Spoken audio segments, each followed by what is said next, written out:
To my channel. तो ये वाले वीडियो में हम डिस्कस करने वाले हैं टीसीएस जावा प्रोक्टर कोड असेसमेंट में जो सेकंड क्वेश्चन होता है जिसका वेटेज अराउंड 35 मार्क्स का होता है।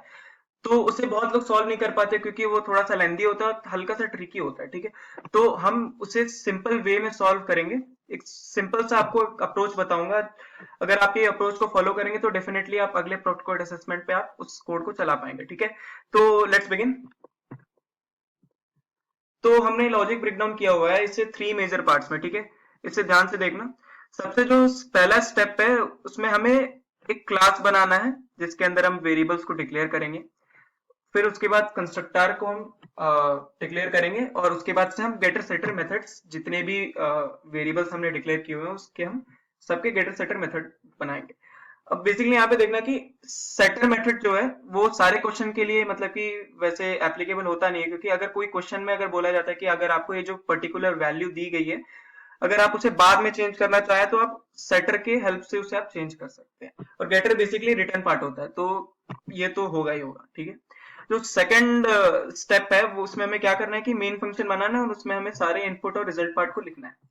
और थर्ड स्टेप जो है उसमें हमें स्टैटिक मेंबर फंक्शन को बनाना है और स्टैटिक मेंबर फंक्शन के अंदर हमें अपना जो भी लॉजिक वगैरह है जो भी क्वेश्चन में पूछा गया है उसे हम इसमें लिखेंगे और जो भी आउटपुट है उसे हम टेम्पोररी एरे में स्टोर करेंगे और उस एरे को हम रिटर्न करेंगे। जो भी मैनिपुलेशंस वगैरह है ऐसे हम करेंगे।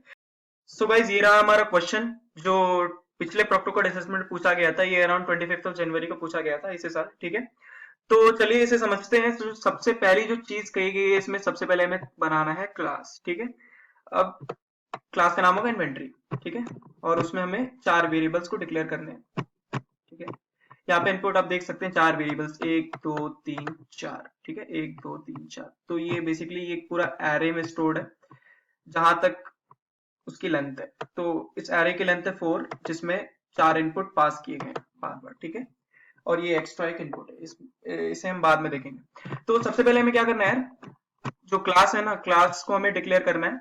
अब क्लास के अंदर हम 4 वेरिएबल्स को डिक्लेयर करेंगे। 4 वेरिएबल्स को डिक्लेयर करने के बाद हमें क्या करना है कि उसका हमें कंस्ट्रक्टर बनाना है।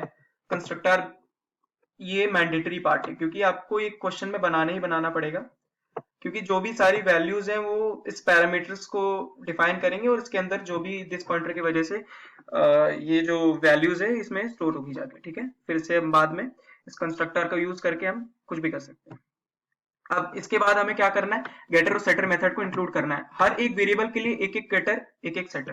ठीक है, अब ये वाले क्वेश्चन में तो वैसे सेटर का यूज नहीं, फिर भी हमने फिर भी जो भी इस बंदे ने कोड लिखा है इसे यहाँ पे उसने लिख दिया है। ठीक है, तो अगर क्वेश्चन की डिमांड होगी यार तो तभी हम सेटर का यूज करेंगे, नहीं तो गेटर से भी काम चल जाएगा, क्योंकि गेटर तो मैंडेटरी है क्योंकि तभी तो उसकी वैल्यू रिटर्न होगी जो भी वैल्यू है। ठीक है, अब जो गेटर है, गेटर का हमने एक फंक्शन बना दिया है जिसका जो रिटर्न टाइप है उसका हम जो भी रिटर्न टाइप हमने ऊपर डिक्लेयर किया होगा ये रिटर्न टाइप हम यहाँ पे लिख देंगे और उसे हम रिटर्न कर देंगे। उस सेटर में क्या है कि जो रिटर्न टाइप है वो वॉइड होगा।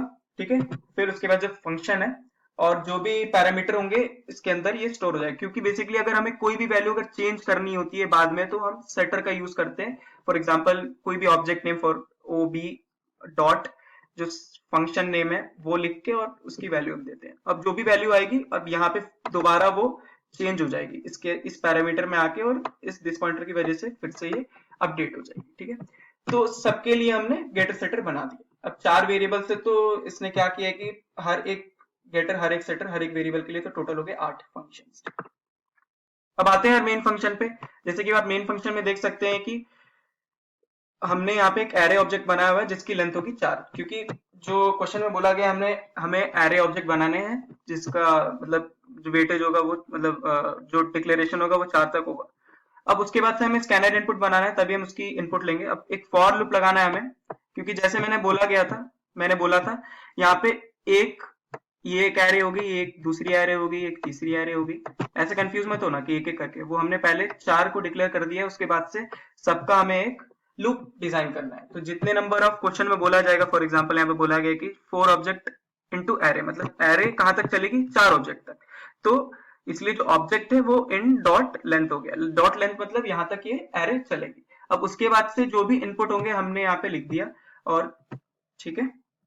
अब क्या कर रहे हैं कि जो ऑब्जेक्ट है उसके अंदर जितनी भी आइट्रेटेड वैल्यू आएगी, मतलब अगर जीरो के लिए, केस जीरो के लिए तो मतलब 4 इनपुट डालने हैं आपको, ठीक है। केस 1 के लिए आपको फिर से 4 इनपुट डालने हैं। वैसे करते करते केस 3 मतलब अगर i इक्वल टू 3 हो जाएगा तो 0 to 3 मतलब 4 इनपुट तक चल चुका है हमारा एरे। मतलब इसकी लेंथ कितनी है, 4, क्योंकि हमने यहाँ पे दी हुई 4 और क्वेश्चन में पूछा गया है 4, ठीक है। तो ऐसे हमें करना है और उसके बाद से इक्वल टू न्यू, फिर जो क्लास नेम है उसे देकर हमें पैरामीटर्स को पास करने पड़ेंगे विदाउट एनी रिटर्न टाइप, क्योंकि जो भी पैरामीटर्स होंगे इसमें जाके स्टोर होंगे अगर हम इनपुट को डिसाइड करते हैं। अब इसके बाद से हमें, ये तो हो गई। अब जो एक्स्ट्रा वैल्यू आपको दिख रही है 45, इससे हमें डिसाइड करनी है कि जो भी कंडीशन क्वेश्चन में पूछा गया है उसे हमें फुलफिल करना है, ठीक है। अब देखना है यार, यहाँ पे बोला है कि यहाँ पे क्या करना है कि मेथड हमें मेथड एक डिफाइन करना है, जिसमें जैसे मैंने आपको बोला था कि स्टैटिक मेंबर फंक्शन होगा जो क्वेश्चन में बोला गया होगा, ठीक है। यहाँ पे रेप्लिनिश एक बहुत ही अजीब सा नाम इसने दे दिया है, ठीक है, तो इग्नोर करना उसे। तो इसे हमें स्टैटिक मेंबर फंक्शन के तौर पर डिक्लेयर करना है और उसके अंदर हमें कंडीशन लिखनी है, ठीक है। अब कंडीशन क्या होगा यहाँ पे, अब देखना, स्टैटिक मेंबर फंक्शन हमने यहाँ पे डिक्लेयर कर दिया है विथ पब्लिक एक्सेस स्पेसिफायर। फिर उसके अंदर हमने जो एक्स्ट्रा वैल्यू जो दी गई है वो हमने यहाँ पे डिफाइन कर दिया है इंट लिमिट, और उसके अंदर जो जितने भी ऑब्जेक्ट्स है उसके हमने सब ऑब्जेक्ट्स को पास कर दिया। पास कैसे करेंगे, जो भी क्लास नेम होगी आपकी, ठीक है, और उसके साथ उसके ऑब्जेक्ट्स। अब उसके बाद से उसमें हमने क्या बोला था कि एक टेम्पोररी एरे को डिफाइन करना है, वो जरूरी है। अब टेम्पोररी एरे को हमने डिफाइन कर दिया और इंट जे इक्वल टू 0 मतलब जो वेरिएबल है, कोई भी एक वेरिएबल हमने डिसाइड कर लिया, उसकी जो आइटरेशन वैल्यू होगी वो हम 0 से स्टार्ट करेंगे। और उसके बाद से हमें क्या करना है कि फॉर लूप हमें, ठीक है, देना है। अब फॉर लूप इसलिए देना है कि अब क्वेश्चन में ये चीज नहीं बोली गई है, ये क्वेश्चन पूरा नहीं है, जैसे मैं आपको बता दूं। इसमें वो क्वेश्चन में क्या था कि जो आपकी जो थ्रेशोल्ड वैल्यू होगी ना, जो आपकी थ्रेशोल्ड वैल्यू होगी, अगर वो लिमिट से, मतलब जो एक्स्ट्रा वैल्यू है अगर वो लिमिट से लेस देन और इक्वल टू है तो वहां तक की वैल्यू काउंट कर ले, ठीक है। अब जैसे कि आपकी जो एक्स्ट्रा वैल्यू है 45, ठीक है। अब 45 सबसे कंपेयर करेगा जाके ऊपर, ठीक है। कंपेयर कैसे करेगा, जो भी थ्रेशोल्ड वैल्यू है, मतलब 1 2 3। अब थ्रेशोल्ड वैल्यू कौन सी है, अब यहाँ पे जैसे कि चलिए जो चौथी वैल्यू होगी वो थ्रेशोल्ड वैल्यू होगी, उसके हिसाब से ये काम करेगा। अब जो थ्रेशोल्ड वैल्यू है मतलब जो 45 जो है ये थ्रेशोल्ड वैल्यू से कंपेयर होगा, हर एक थ्रेशोल्ड वैल्यू से, हर एक। तो इसमें जो थ्रेशोल्ड वैल्यू क्या है, 1 2 3 4, जो लास्ट वैल्यू होगी 50, ठीक है। अब लिमिट, ठीक है, तो 50 जो है यार वो बड़ी है इससे, तो ये चीज कंसिडर नहीं होगा, ठीक है। अब जो 40 है जो थ्रेशोल्ड वैल्यू है वो इससे क्या है, छोटी है, ठीक है। तो यही तो हमें चाहिए था। अगर थ्रेशोल्ड वैल्यू लिमिट से छोटी हो तो वो चीज को वो काउंट करते जाए, ठीक है। जे प्लस प्लस मतलब कि हर एक आइटरेशन के लिए काउंट होकर इससे वो जे में स्टोर हो जाएगा। अब जे में स्टोर करने के बाद हमें क्या करना है कि जो ऑब्जेक्ट है, एरे ऑब्जेक्ट, वो उसमें हमें फिर से अपडेट करनी है वैल्यू। तो हम क्या करेंगे कि जे की वैल्यू को हम इसे अपडेट कर देंगे। फॉर एग्जांपल पहले 4 था, अब क्योंकि अब काउंट होगा, अब वो मतलब वो चेक करेगा ऊपर जाकर के थ्रेशोल्ड वैल्यू से छोटी है बड़ी है। तो यहाँ पे आप देख सकते हैं कि इसने पहले वाले आइट्रेशन को इग्नोर कर दिया है, क्योंकि यहाँ पर जो 50 है ये थ्रेशोल्ड वैल्यू है, ठीक है, ये इससे छोटी है।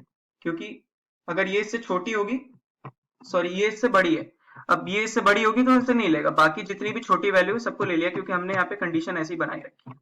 अब उसके बाद, ठीक है ना, अब उसके बाद क्या करना है अपने को, जो भी एरे की अपडेटेड वैल्यू होगी उसे हमें टेम्प में स्टोर करना है और उसके बाद फिर से जे की लूप चलाएंगे हम, जे इक्वल टू 0। अब उसके बाद क्या करना है कि अब हम चलाएंगे जो लूप है फिर से i equal to 0, i less than जो भी आपकी लेंथ है जहां तक एरे की, फिर उसके बाद साइट्रेशन, फिर एक कंडीशन लगानी है अपने को यार। अब ये कंडीशन होगी इफ अगर थ्रेशोल्ड वैल्यू फिर से अगर लिमिट के सॉरी थ्रेशोल्ड वैल्यू अगर उस लिमिट एक्स्ट्रा वैल्यू से अगर कम है, मतलब जो लिमिट है, ठीक है, तो क्या होगा। यार यहाँ पे एक छोटी सी स्टेटमेंट हमें लिखनी होगी, जो भी एरे वैल्यूज हैं, जो भी हमारी पहली एरे वैल्यूज है, वो उसे हमने आई से आइटरेट किया हुआ है जितनी भी वैल्यू को। तो वो हम क्या करेंगे, बेसिकली यहाँ पे ज्यादा मत सोचना, क्या करना है कि जो भी ऑब्जेक्ट है उसकी, पुराने वाले ऑब्जेक्ट की, उसे हमने टेम्पररी एरे से इक्वल कर देना है और हर एक आइट्रेशन के लिए हर एक आइट्रेटेड वैल्यू इसमें जाके स्टोर होगी। मतलब अगर फॉर एग्जांपल यहाँ पे देखना, जो टेम्पोररी एरे हमारा ये है जो रिटर्न करेगा आउटपुट, तो एक एक वैल्यू आई में जाके स्टोर हो जाएगी और हमें अपना रिजल्ट मिलेगा। ठीक है, अब देखना है यहाँ पे गौर करने वाली बात है।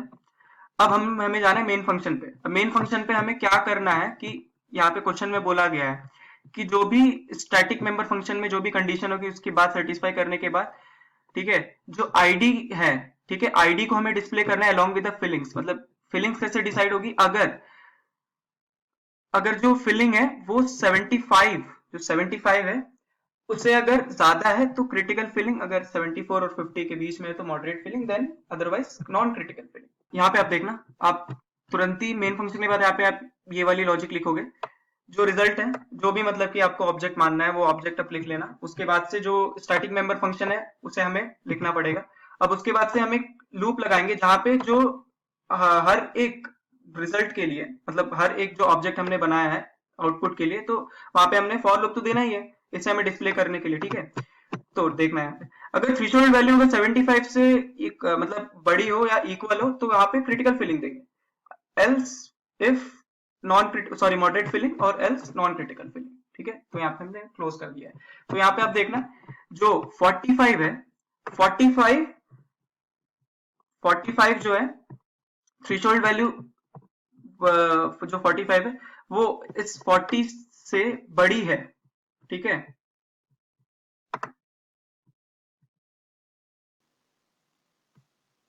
सो यार यहाँ पे देखो, जो भी हमने मेंबर फंक्शन को यहाँ पे बनाया गया था, जो हमने मेंबर फंक्शन बनाया था जिसके अंदर हमें कंडीशन लिखी थी, ये कंडीशन को टेस्ट करेंगे। ठीक है, अब यहाँ पे देखना, हमने एक वेरिएबल बनाया, ठीक है, जिसका नाम था रिजल्ट, उसे हमने एक एरे से इनिशियलाइज किया।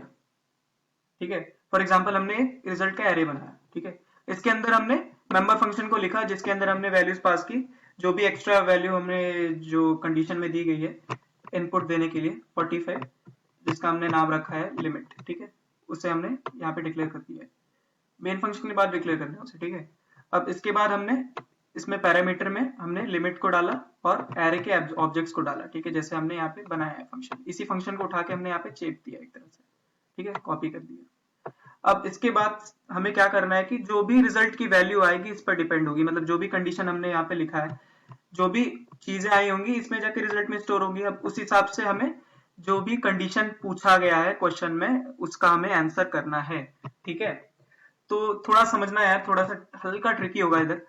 यहाँ पे हमने एक लूप लगाया है क्योंकि बेसिकली जो भी आउटपुट होगा हम एक लूप लगा के ही उसे, जितनी भी आउटपुट है, अगर फॉर एग्जांपल 1000 आउटपुट है, 2000 आउटपुट है, कितने भी सारे हो सकते हैं ना, तो उसको हमें एरे में ही स्टोर करके आउटपुट लेके आना है, एरे के अंदर ही हमें आउटपुट लेके आना है। गाइस हमने यहाँ पे स्टैटिक मेंबर फंक्शन को डिक्लेयर किया था, इसके अंदर हमने कुछ कंडीशन को लिखा था। ठीक है, ये स्टैटिक मेंबर फंक्शन रिप्लेनिश को हमने बनाया था जैसे क्वेश्चन में बोला था। ठीक है, उसके अंदर हमने लिमिट को डाला था और उसके बाद से जितनी भी एरे की एक्स्ट्रा वैल्यूज है वो हमने डाला था। मतलब कितने, चार चार चार, कितने वैल्यूज हो गए, कितने ऑब्जेक्ट के साथ, चार ऑब्जेक्ट के साथ चार वैल्यूज। ठीक है, उसके बाद से एक्स्ट्रा जो 45 है ये लिमिट है। अब इसके हिसाब से हमें कंडीशन को टेस्ट करना है। ठीक है ना, अब क्या है कि यहां से एक चीज तो पता चल गई, जितनी भी टेम्पररी वैल्यूज जो अपडेट हुई हैं इसके बाद वो क्या अपडेट हुई हैं, यहाँ पे देखना 2 3 4, क्योंकि जो 45 की जो वैल्यू है वो थ्रेशोल्ड वैल्यू से क्या होनी चाहिए, ज्यादा होनी चाहिए। ठीक है, तभी जाके ये काउंट करेगा। ठीक है, तो यहाँ पे जैसे जो रिजल्ट आया वो आया 2 3 4, क्योंकि क्वेश्चन में पूछा गया है कि हमें क्या करना है कि रिटर्न करना है आईडी और अलोंग विथ फिलिंग्स। ठीक है, आईडी अलोंग विथ फिलिंग्स। अब कैसे रिटर्न करेंगे वो यहाँ पे हम मेन फंक्शन में उसे डिसाइड करना है। ठीक है, तो यहाँ पे देखना, जो रिजल्ट हमने दिया था उसके अंदर हमने मेंबर फंक्शन को इंक्लूड कर दिया है, मतलब कंटेन कर दिया है। अब इसका यूज करके हम आउटपुट को प्रिंट करेंगे। तो for I int equal to sorry for I equal to 0, I is less than the result, जो भी अपना जहां तक इसकी लेंथ है। ठीक है, वहां तक हम फॉर लूप को चलाएंगे, उसके बाद से उसको आइटरेट करेंगे एक एक वैल्यू तक। तो बेसिकली ये जो कंडीशन हमने यहाँ तक दी थी, तो ये इसमें कितने वैल्यूज स्टोर हुए, 3 वैल्यूज स्टोर हुए, तो रिजल्ट की वैल्यू कितनी हुई, 3 हुई, तो वहां तक ये लूप चलेगा और वहां तक की वैल्यूज को प्रिंट करेगा। ठीक है, अब इससे हमें क्या पता चलेगा कि जो जो क्रिटिकल फिलिंग है, चाहे मॉडरेट फिलिंग है, चाहे नॉन क्रिटिकल फिलिंग है, तो 45 क्या हो गया, जो 45 हमारा है वो तो किसके बीच में लाई करता है, यहाँ पे देखिए, ये तो लाई करता है तुम्हारा थर्ड, क्योंकि ये ना तो 50 और 74 के बीच में है, ना 75 से ऊपर है, ये तो 50 से नीचे ही है, तो ये एल्स वाले पार्ट को जाके स्ट्राइक करेगा, और यहाँ पे जो वैल्यू है वो कैसे दिखेगा, जो भी हमारी जो सबसे पहले जो कंडीशन है वो उसमें हमें क्या करना है कि जो आईडी वैल्यू है उसे हमें डिस्प्ले करना है। तो आईडी वैल्यू क्या है, आईडी वैल्यू है 2 पहले एरे के लिए। ठीक है, ये तो नेग्लेक्ट हो गया था पहले, तो यहाँ पे 2 है, तो इसे हमें, इसमें तो बहुत सारी चीजें हैं, तो इसे हमें 2 को ही डिस्प्ले करना है, मतलब जो ID value, first ID value, इसे हम डिस्प्ले करना है। तो यहाँ पे हम गेटर का यूज करेंगे, तो जो भी ऑब्जेक्ट है, जो भी ऑब्जेक्ट नेम है, for example result I dot gate inventory ID, जो हमने यहाँ पे गेटर बनाया था ना, उसे हमें लेना है। ठीक है, लेने के बाद वो वैल्यू वहां पे शो हो जाएगी, और प्लस मॉडरेट फिलिंग या क्रिटिकल फिलिंग या कुछ भी हो।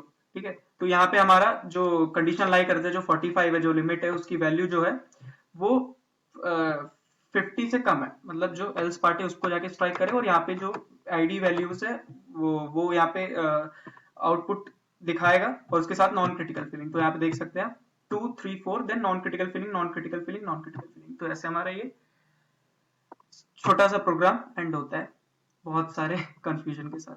तो अगर आपको ये वीडियो पसंद आया तो इस वीडियो को लाइक करें, शेयर करें, और मेरे चैनल को सब्सक्राइब करें, और जो भी आपको डाउट्स हैं वो आप कमेंट पे लिखना, मैं आपको क्लैरिफाई कर दूंगा। ठीक है, तो tata, take care, bye bye.